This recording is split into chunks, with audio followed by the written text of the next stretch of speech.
You're listening to the 10-Minute Bible Hour podcast. It's fast, fun, free, daily deep dive Bible, and right now we're working on the book of Nehemiah. If you're new, welcome. You can jump in right here, or you can always go back and start at the beginning of any season. The whole podcast is available in an easy-to-use format at thetmbh.com. Have you ever been to a music festival, like the hippie kind of music festival that happens out in the woods or in a field somewhere? I went to one for a while. It was called Cornerstone. I don't remember how many years I attended. I was never really super into the whole Christian music thing. I know some people like it. It's fine. It's just the Christian pop, Christian rock thing. I don't know. It didn't always resonate with me super much. There were some exceptions. And there were a few bands at this event called Cornerstone, and my friends were going. It was enough that I wanted to go and try it out. And it really was a pretty fun time when I attended, but the whole thing was just this giant tent fort city, and everyone lived like hippies out in the middle of nowhere in this field in Illinois, and there were a bunch of stages and bands came in and performed. It really was a pretty fun event. I don't know that they put that on anymore, but I mean, you hear about these things going horribly wrong too, like Woodstock 99? There was some year where they tried to redo Woodstock, and it was a complete and total disaster, like a human crisis kind of situation. But I think for the most part, they throw together these music festivals or whatever out in the field, and they bring in a bunch of porta potties and bands, and everybody has a pretty nice time, and it's pretty cool. But usually the people who go to these things are kids. It's people who are in a phase in life where dignity isn't quite as important, and they're looking for the wild adventure, and they don't mind the inconvenience and the mess and all of that. That's part of the charm of the whole thing. At least that was my experience when I went to some of these. You don't imagine the elites of culture and the leaders being out there in their little $75 Walmart tent doing this thing. And that's kind of what sets apart, in my mind, the imagery that I have when I picture this feast of booths that we're having described to us in Nehemiah chapter 8. And it really is pretty wild the way chapter 8 unfolds, because you've got this great big response, this spontaneous-ish gathering at the water gate. The walls are built, the gates are hung, everybody's celebrating, and they're like, bring out the book of the law. We want to hear about that thing. Read it to us. And they're all real excited about it, and they hear from the book of the law, and all of a sudden everybody starts crying as the Levites go out into the crowd and explain to the people specifically, or rather in terms that they can understand what's being said from the front with the book of the law. And apparently the explanation is so good that people start having an emotional reaction as one little pocket at a time they realize who God is and what the law is and what the ancient story that they're a part of is. And they realize, whoa, I'm not doing that at all. I didn't understand this. I wasn't doing it. Or maybe I did understand it. I wasn't doing it. But either way, they realize I wasn't doing it. And this is a big emotional thing. But then Nehemiah and Ezra and the Levites, all of them start saying like, whoa, hold on. It's not a time to cry. It's not a time to weep. This is a sacred day. Don't have to grieve right now. And in fact, Nehemiah says, not only should you not be grieving, but go and enjoy choice food and sweet drinks and give them to people who don't have enough money to enjoy those. This should be a time of celebration. Well, two reasons that we're having a celebration. One, because the wall is done and it sort of locks in 100-year repatriation, rebuilding effort to get the descendants of Abraham back on their feet in Jerusalem. But the second reason that we're celebrating is because there is this renewal of the covenant and this renewed excitement for the law of God and for knowing God and following God. And in the course of refamiliarizing themselves with the law in this very public event, they stumble across the Feast of Booths, the Feast of Tabernacles. And they learn from Leviticus 23 that this is it's an actual thing. It's like you build a tent city like they would do in a music festival, but there's no stages or bands and probably not a lot of drugs. And even the dignified people go and build these huts. Every household is supposed to do it. And you take the wood that you go and gather from out in the countryside, and you come back and you set up this little temporary dwelling. And the inconvenience of it is part of the charm. The inconvenience of it is part of the reminder of this dramatic time where God led their ancestors through the desert and out of Egypt. And it's really fascinating timing that the Feast of Booths is what's going on here in what would be for us the fall, September and into October of 444 BC, because really it caps off this whole parallel moment in the history of the Jewish people between the return from exile in Nehemiah and the escape from slavery back in Egypt. In both situations, they fall under the sway, under the power of the greatest and most powerful nation on earth. In both of those situations, there's a moment where a prominent descendant of Abraham becomes powerful and influential, even at the right hand of the king. I think of Joseph back in the day, Moses raised in Pharaoh's household. And then you fast forward 800 years to the stuff we've been looking at here in the age of Persia, and you've got Mordecai and Esther, and you've got Nehemiah, cupbearer to the king.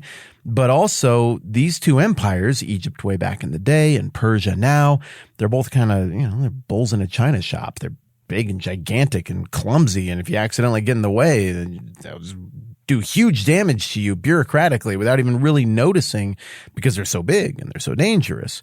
And in both cases, the bureaucratic state turns on the Jewish people, and they find themselves in danger of being wiped out, extinctified even. And then something miraculous or providential from God happens, and there's deliverance from that danger. You think of the deliverance from Haman, you think of the deliverance from Pharaoh with the Red Sea. Those stories kind of rhyme a little bit. And then in both situations, there's a rebuilding. There's a process of going back to this land and defeating enemies there and becoming reestablished there and building there. And also in both of these stories, there's a receiving of the law. There's a renewal of the covenant. And so celebrating something here on the back end of this September 27th, 444 BC event that is reminiscent, that harkens back to the events of the Exodus, it makes perfect sense. It's like poetry. It rhymes. It fits together beautifully. And so the people hear about this in Leviticus 23 as that part gets read. Nehemiah 8:14. They, that being the people, the assembly, found written in the law, which the Lord had commanded through Moses, that the Israelites were to live in booths during the feast of the 7th month, and that they should proclaim this word and spread it throughout their towns and in Jerusalem.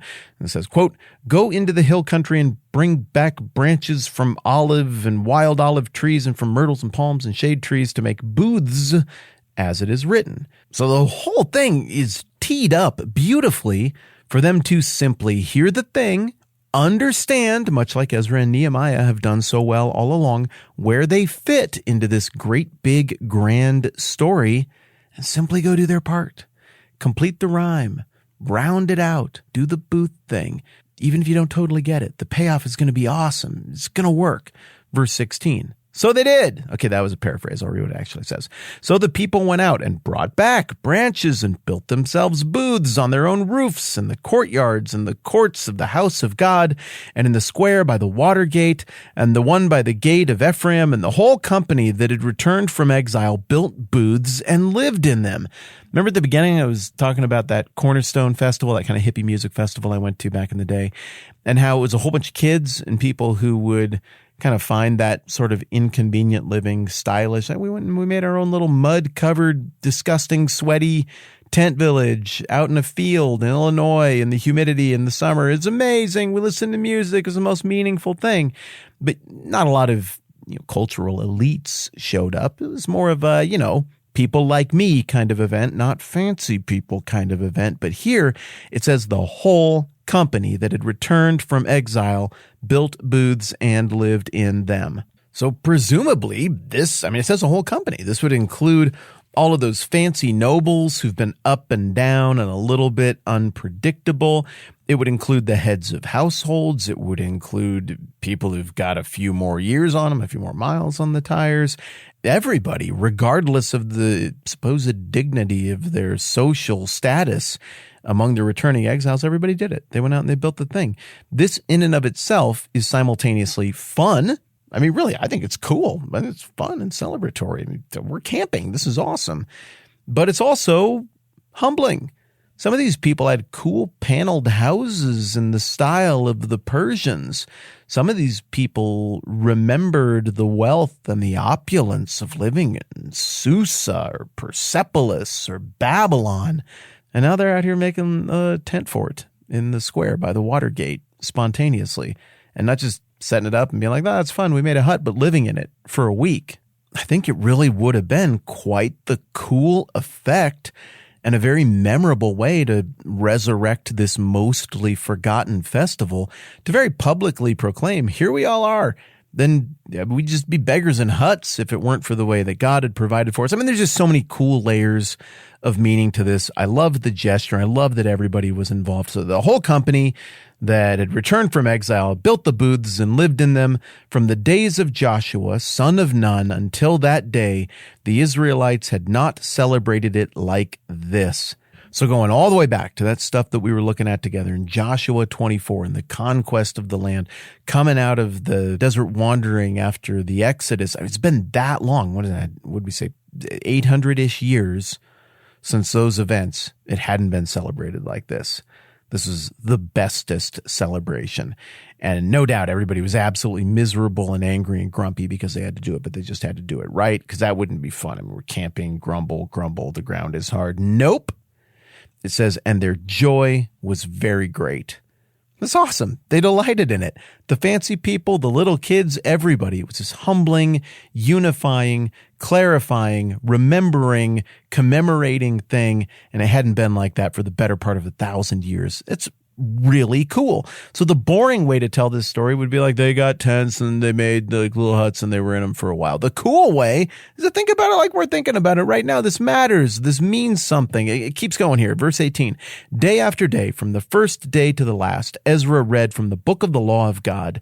They celebrated the feast for 7 days, and on the 8th day, in accordance with the regulation, there was an assembly. So they did it. They went through all the paces of this thing. They did it with joy. They did it with enthusiasm. Nobody was above it. Everybody participated. They ate good food. They shared with each other. And they listened to the Bible a whole bunch. Ezra and the Levites worked their butts off, worked overtime, reading the thing and explaining the thing to people. And presumably the people internalized it more and more and more. It was like they did a whole week of no work, no distractions. Everything was just this Bible festival where they got together and everybody, young and old, reflected on what God had done in the past, where they fit in the narrative, what the law of God actually says, what it reveals about his character. And each day they're more and more understanding that and figuring out what it looks like to live in that, be a part of that story, and committing themselves to it. Something about this stuck. There was something really meaningful about this year and this celebration, this resurrection of the Feast of Booths. Because you know what? After every other one of these great big celebrations or gatherings or covenant renewals that we see in the whole Old Testament, all these pages, you know what? The people went right back to idolatry. But even though it hasn't been perfect in Judaism ever since Nehemiah 8, they never went back to idolatry. Some things really did change. Some stuff that hadn't stuck before stuck. I think it's an amazing time. There's a lot of up and down, particularly a lot of down throughout the Old Testament. And I'm glad that today we got to envision something and remember something that was a huge win. And I think it's fun to celebrate that. That's plenty for now. We got to do one last big picture look at this very important Nehemiah chapter 8 that we've spent so much time on. And then we'll get on into Nehemiah chapter 9 after that. I'm Matt. This is the 10-Minute Bible Hour podcast. Let's do this again soon. This podcast exists because many of you kick in to make it happen, even though you don't have to. Learn more at thetmbh.com/support. We're grateful because that supports our family.